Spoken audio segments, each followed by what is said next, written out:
mother was paralyzed from the waist down and had always been suffering from several health issues since the time I can remember. Her condition required constant care and attention, which placed a significant burden on our family. My father worked as a truck driver, so he was often gone for long hours, sometimes even days. Dad and I did everything we could to ensure Mom was comfortable and well cared for. However, his job's demanding nature meant that I had to shoulder a lot of the caregiving duties on my own. We had a nurse who would come to help out occasionally, but it wasn't often enough. We simply didn't have the financial means to hire a full-time caregiver. The times when the nurse was there felt like a relief, but those moments were rare. This left me with the responsibility of taking care of my mom for the majority of the time. Every day after school, I would come home and immediately tend to my mom's needs, whether it was helping her with her physical therapy exercises, preparing her meals, helping her to relieve herself in the bathroom, or just keeping her company. It was a full-time job in itself. There were so many days when I was exhausted and felt like I was missing out on my teenage years. While my friends were out having fun, I was at home ensuring Mom was okay. She was very needy and would not even let me leave her room to watch TV or do my homework. I would have to sit right next to her in bed while finishing up my assignments so that she could feel like she was helping me out in some ways. As you can imagine, by the time I graduated high school, I was utterly exhausted to be at home. The years of balancing schoolwork, caregiving, trying to maintain some semblance of a social life had taken their toll. I loved my mom dearly and never resented her, but the constant responsibility weighed heavily on me. I was drained physically, emotionally, and mentally. Despite the exhaustion, I knew I had done everything I could to make her life as comfortable as possible, given our circumstances. When it was time for me to choose a college, I deliberately picked the university that was the farthest from home. I knew that if I chose a closer school, I would be drawn back home every weekend to take care of Mom. I felt a profound sense of guilt about my decision, but I also recognized that I needed to prioritize my own survival and mental health. The years of caregiving had left me drained, and I needed a chance to recover and live my own life. My parents were not happy with my choice. My dad, in particular, insisted that I drop out of the university and take a gap year. He wanted me to apply to universities nearby so that I could continue to help take care of Mom. Meanwhile, Mom kept telling me that I could never live without her and that I was abandoning my family in their time of need. I argued back, saying that I had spent my entire life living under their rules and taking on responsibilities that were not typical for someone my age. I told them that it was time for me to get out and live my own life. My dad threatened to cut me off financially if I didn't listen to him. In a moment of anger and frustration, I told him it was time for him to step up and take care of his wife, instead of expecting a child half his age to shoulder the burden. My parents were furious and made their indignation clear. Mom cried for days, pleading with me to reconsider my decision. Up until the day I had to move out, she kept begging me to stay. Her tearful pleas and my dad's stern disapproval weighed heavily on my heart. But I stood my ground, knowing that if I didn't take this step, I would never be able to live my own life or heal from the years of emotional and physical exhaustion. It was one of the hardest decisions I ever had to make, but I knew it was necessary for my own well-being. When I finally moved into my college dorm, it felt surreal. I couldn't believe that I was finally free from the responsibilities that had defined my life for so long. The dorm room with its simple bed, desk, and closet, symbolized a new chapter. I was overwhelmed with a mix of emotions: relief, excitement, and a touch of sadness for leaving my family behind. During college, I tried my best to stay in touch with my parents. My dad, however, always resented me for leaving. Our conversations were often strained, filled with underlying tension and unspoken accusations. He couldn't understand my need to get away, and he held on to his bitterness. My mom, on the other hand, missed me terribly. Over time, she began to understand that I had no choice but to leave. She realized that I needed this break for my own well-being because I had to take care of my mom from such a young age.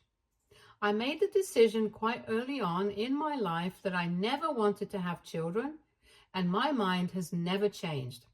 My entire childhood and teenage years was spent taking care of an adult, and I felt I didn't have the mental and emotional capacity left in me to take care of anyone else in the future.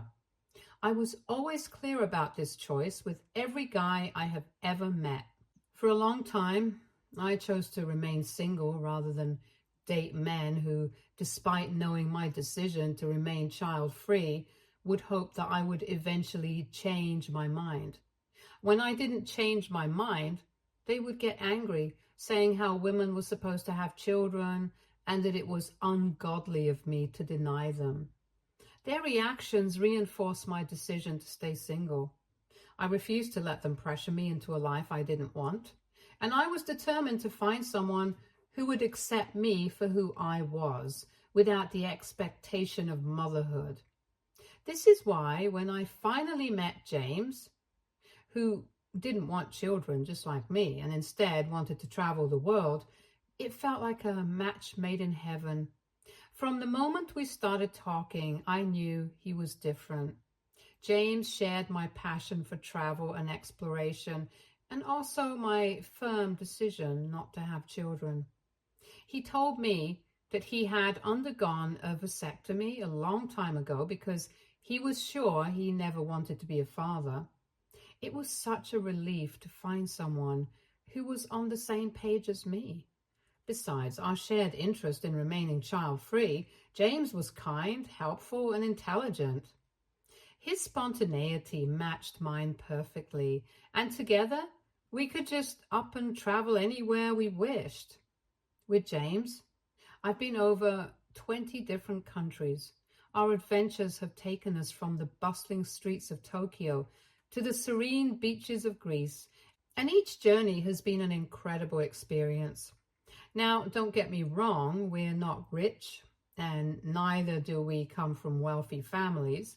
However, because we don't have children and both of us are adaptable adults, we've been able to keep our priorities straight. We prioritize experiences over material possessions, and we live frugally when necessary to save up for our next trip. Our love for travel and our commitment to living a child-free life had brought us closer together. It's a partnership based on mutual understanding and shared dreams, and it has made our life together incredibly fulfilling. Everything with James is great, but I can't say the same about his family. Early on, James warned me that his mother and sister are very difficult to get along with. He shared multiple stories about how these two women have always judged every girl he has ever dated, never really approving of them. Over the years, his family has been consistently judgmental and always had an opinion about his lifestyle. James enjoys being a free spirit, embracing spontaneity and adventure. But his family has always wanted him to settle down and have a traditional job. This clash of values has been a significant source of tension between them. The situation escalated dramatically back when James decided to get a vasectomy. His mother, Vinnie, was furious when she found out. She was so angry that she stormed into his workplace and yelled at him in front of everyone, expressing her shame and disappointment that he did not want to become a father. She told him she was ashamed to have given birth to a son like him. That incident was a turning point for James. The public humiliation and the lack of respect for his personal choices made him realize that he needed to distance himself from his family. Since then, he has reduced his contact with them as much as possible. While he still loves his family, he understands that their constant judgment and disapproval are toxic to his well-being. James's decision to minimize contact has allowed him to live his life more freely.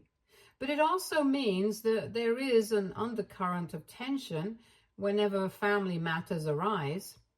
James's mother did apologize to him several times after the vasectomy incident, which is why eventually he agreed to let me meet her.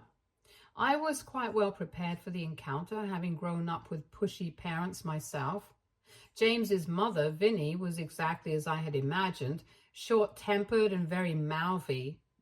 In our first meeting, she immediately had opinions to share about my red hair color and the tattoo on my forearm. She didn't hold back her judgments, making it clear that she wasn't impressed. When she asked about my parents, I told her about my mother's disability.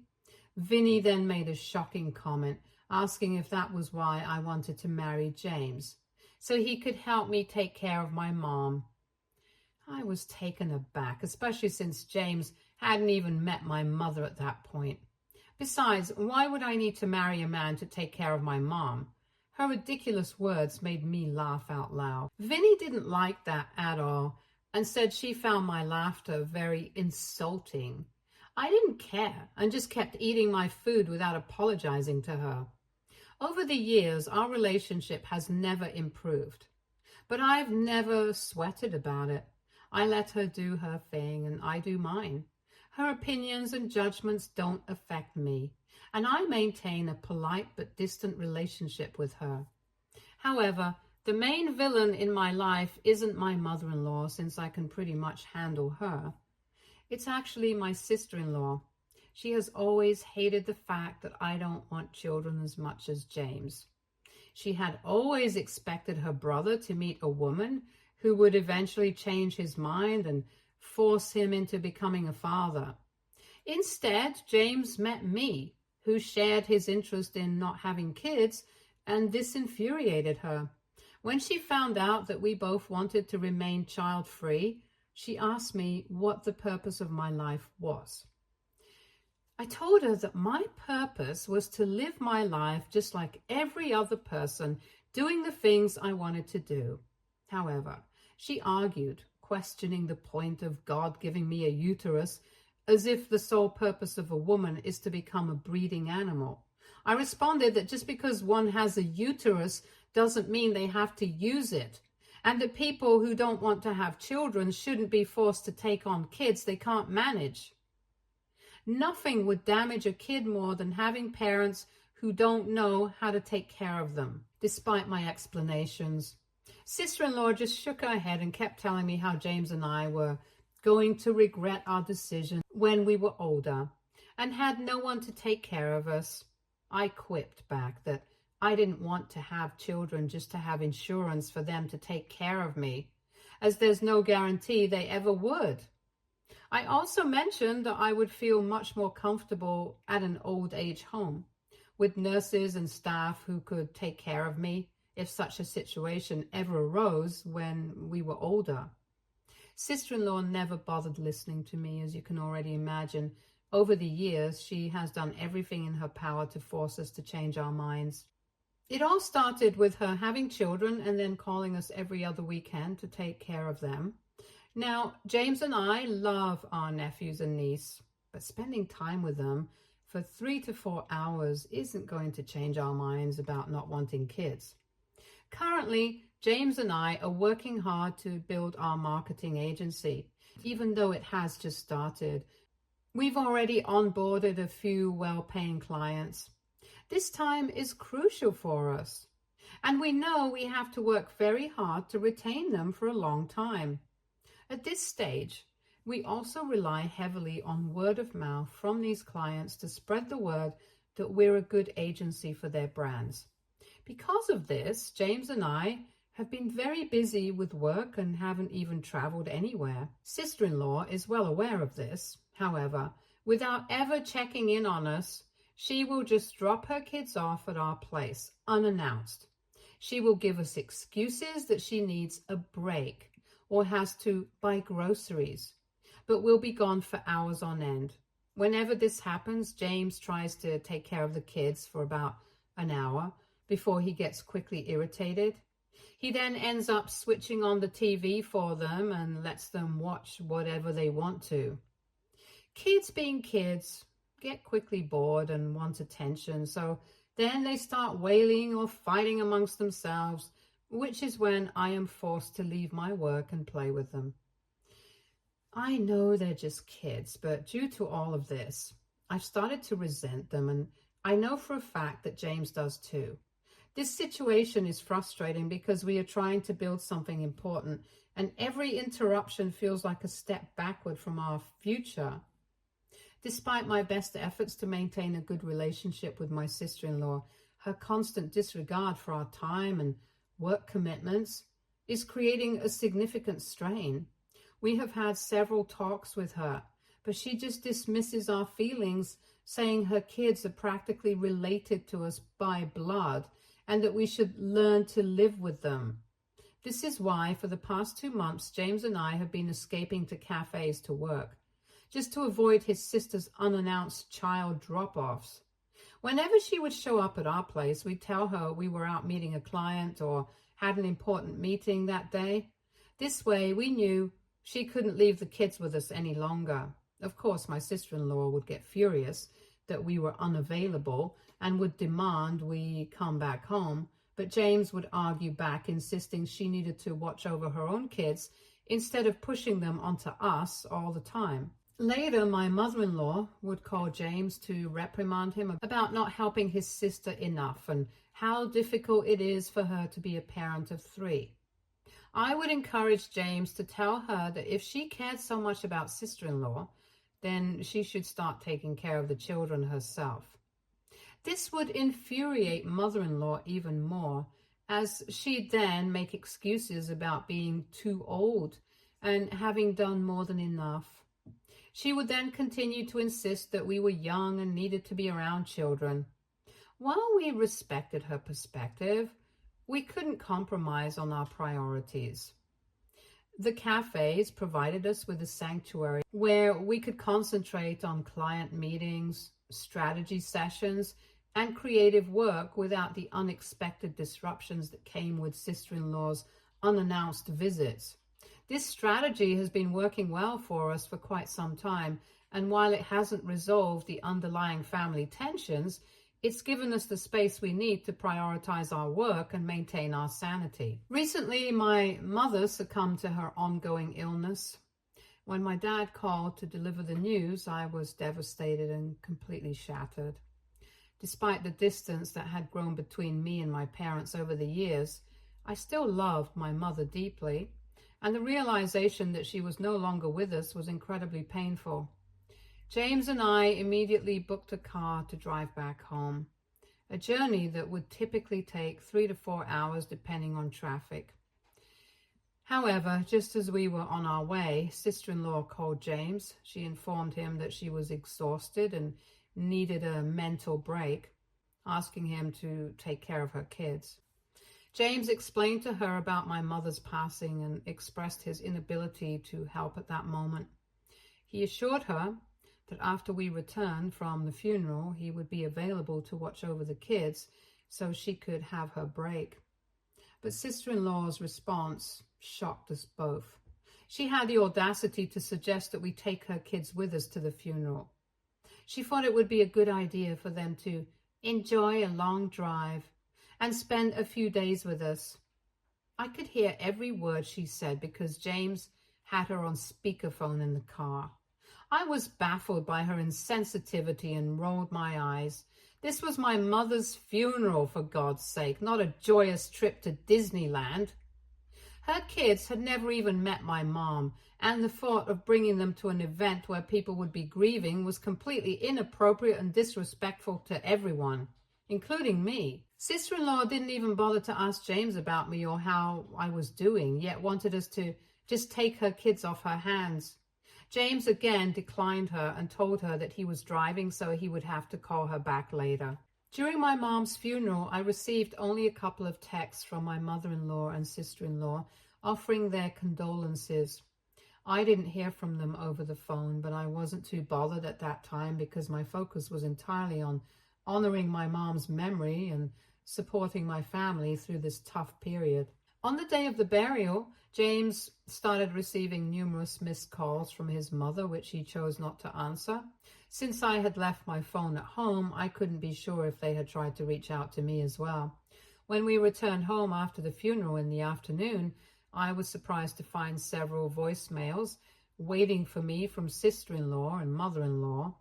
I initially thought they were reaching out to express sympathy for my mother's passing, but to my surprise, there were multiple voicemails demanding that James and I come back immediately to watch over the kids. They explained they wanted to go on a shopping spree, which left me taken aback and hurt as I listened to voicemail after voicemail from both of them, insisting on our return. James heard the messages too and immediately called his sister to confront her about their inappropriate demands. Like me, he was starting to get really frustrated with their insensitivity and selfishness during such a difficult time. We found it incredibly insensitive that they were more concerned about their own plans than understanding the emotional toll losing my mom had on me and James. However, when James finally got in touch with his sister, she informed us that she was already with mother-in-law on the road and they had left her kids at home. She insisted that we needed to drive back to her place immediately, as it had already been 30 minutes since they had left after sending us the last voicemail. James incredulously questioned if she had in fact lost her mind, since we had just come back from burying my mother and there was no way we could drive to her place at the moment. Hearing this in the background, mother-in-law started to yell at him, accusing him of only prioritizing his wife and having no problem driving with me to my mom's funeral. She said he should also prioritize his family and have no issue driving back immediately and taking care of his nephews and niece. James pointed out how they could not just force us to drop everything for the kids, especially when we were still in mourning. However, sister-in-law defended herself, stating that she had left the TV on and provided enough food for the children, so we didn't have to do much for them. But she insisted that we needed to return home as soon as possible because the kids would get hungry soon. My eyes widened in shock as I started to realize that she sounded quite serious. As a result, my husband and I decided to drive to her home, even though we were exhausted. We called sister-in-law several times throughout our drive, but she let our calls go to voicemail each time. We kept hoping and praying that she was probably pranking us and that she would not actually abandon her own children. When we finally arrived at her place, our worst fears were tragically confirmed. We entered her living room to find all her 3 kids in a state of distress, hungry, crying, and visibly shaken. The sight of their tear-streaked faces and desperate cries tore at our hearts. It was clear they had been left alone for far too long and looked very relieved to see us there. Immediately, we rushed to comfort them, providing food and soothing words as we assessed the situation. Guilt and anger surged within us, and how could sister-in-law have been so reckless, so indifferent to her own children's well-being? However, to our further horror, we discovered James's niece in distress, as she had half a crayon stuck in her nose. She was apparently playing around with crayons and was now struggling to breathe properly. We had no idea how long she had the crayon up in her nose, so we immediately dialed 911, explaining the urgent situation. We also had to explain how sister-in-law had abandoned her children, leading to their critical condition, since we didn't want to be implicated in this incident. The ambulance and police arrived swiftly, and we recounted the events. We informed them about how we were at my mother's funeral and then had to rush back home after sister-in-law had already left the kids all on their own. Eventually, CPS was notified, and by then, we knew this was a serious matter. Later, when sister-in-law and mother-in-law arrived, seemingly oblivious to the severity of the situation, carrying multiple shopping bags, they were shocked to see police and CPS personnel speaking with us. Sister-in-law erupted in anger, accusing us of betraying her and attempting to harm the custody rights of her children. She tried to explain how she had left the kids at the safety of her home and that she knew me and my husband would drive back home immediately, so her kids were never actually in any real danger. Fortunately, CPS and the police didn't agree with her. Following these events, sister-in-law has been arrested for abandonment, and the children have been put under our care temporarily since their father lives in another country and will take some time to fly back home. Mother-in-law is furious at James and me for involving the authorities and has threatened legal action against us. According to her, we have mentally harassed and endangered her daughter by getting her arrested for no reason, as this could lead to sister-in-law losing custody rights permanently. Are we the a-holes for reporting sister-in-law and possibly ruining her life? Update 1. Okay, so instead of repeating myself in the comments, I'm going to clear up a few things here. James's father passed away when he was quite young. This is why mother-in-law and sister-in-law have always been so involved in his life, as they both feel they have practically raised him together.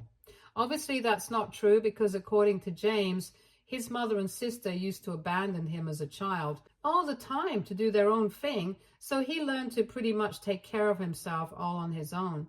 This is also the #1 reason why he has never wanted to have kids after watching his mother be such a terrible parent to him and his sister. My husband does stand up to them all the time, but they just refuse to take no for an answer. Sister-in-law and her ex-husband are divorced. Her ex currently lives in another country for his job, but he's flying back soon to take on the responsibility of the kids. He does pay child support every month, as well as had to pay a hefty alimony during his divorce, which is how sister-in-law can afford to live a lavish lifestyle without a job. Since the court generally lets mothers have full primary custody of the children, they have been living with sister-in-law as a result, and the father comes and visits the kids every other month. I don't think he had any idea that his wife would regularly abandon their kids at our place, because we have never talked to him, but we are planning to have a sit down with him when he arrives and let him know everything that has been going on. As of now, the kids are doing okay with us. They don't look traumatized, and we are doing our best to take care of them as much as we can. Unfortunately, James and I don't think we can take care of the children permanently in the future. We are not equipped to take on this responsibility, and we are grateful that their father will be arriving soon. Yes, mother-in-law is still threatening to take us to court. However, after reading all your comments, I feel much better knowing that she doesn't really have any legal grounds to stand on. As usual, she's just probably trying to intimidate us and refusing to accept her own role in encouraging sister-in-law to abandon her kids that day. Update 2. So sister-in-law has been released on bail currently thanks to her lawyer. However, this arrest is going to seriously affect her upcoming custodial fight with her ex-husband. Her ex did come to meet me and James. He thanked us for everything and told us that he had no idea about how sister-in-law had been treating their kids. He assured us that he would take his kids away from sister-in-law no matter what, to prevent them from ever suffering again. The ex seems quite well off, so I'm sure he can hire nannies to care for the children at his place, which is a far better option than what sister-in-law does. The only thing sister-in-law won't like about this arrangement is losing child support, which she depends on to maintain her lifestyle. We have blocked mother-in-law after sending her a long text message in which we firmly expressed that we wanted nothing to do with her whatsoever, and that she shares 100% responsibility with sister-in-law for abandoning the kids in that state. We further informed her that we were done with her narcissistic behavior, and if she ever approached us again, we wouldn't hesitate to get a restraining order against her. We are hoping this makes her stop contacting us ever again in the future. Update 3. I know it's been several months since I last updated, but I wanted to come here and give a final update about sister-in-law. It turns out she lost custody and the judge rightfully let the father take full custody of the children. Sister-in-law's neglect and abandonment of the kids were crucial factors in the court's decision. During the custody battle, several witnesses, including us, testified about the conditions we found the children in and sister-in-law's irresponsible behavior. I also testified about the multiple times sister-in-law would drop off her kids at our place and practically force us to take care of them. In the end, the judge deemed it in the best interest of the children to be under their father's care, given his stable situation and commitment to providing a safe, nurturing environment. On the day of the court ruling, sister-in-law told me and James that we had no right to involve the authorities, and that all we had to do was keep our mouths shut and take her children to the hospital if one of them needed any medical attention. She called me several insulting words and accused me of being jealous of her. James told her that this was probably the last time we would ever be in the same room together, and threatened to take legal action against her, just like we had given the same warning to mother-in-law. Fortunately, over the past few months, the children have become adjusted well to their new living arrangements with their father. They are finally surrounded by the love and support they deserve. We video call the kids every weekend. James and I are very relieved that they are now in a stable, caring environment, free from the neglect they experienced before. As for everyone asking about my dad, he's doing okay. Since my mother's passing, I've been reconnecting with him more often. It's been a process of healing and rebuilding our relationship during this difficult time. Stay tuned for more stories from our girl relationships.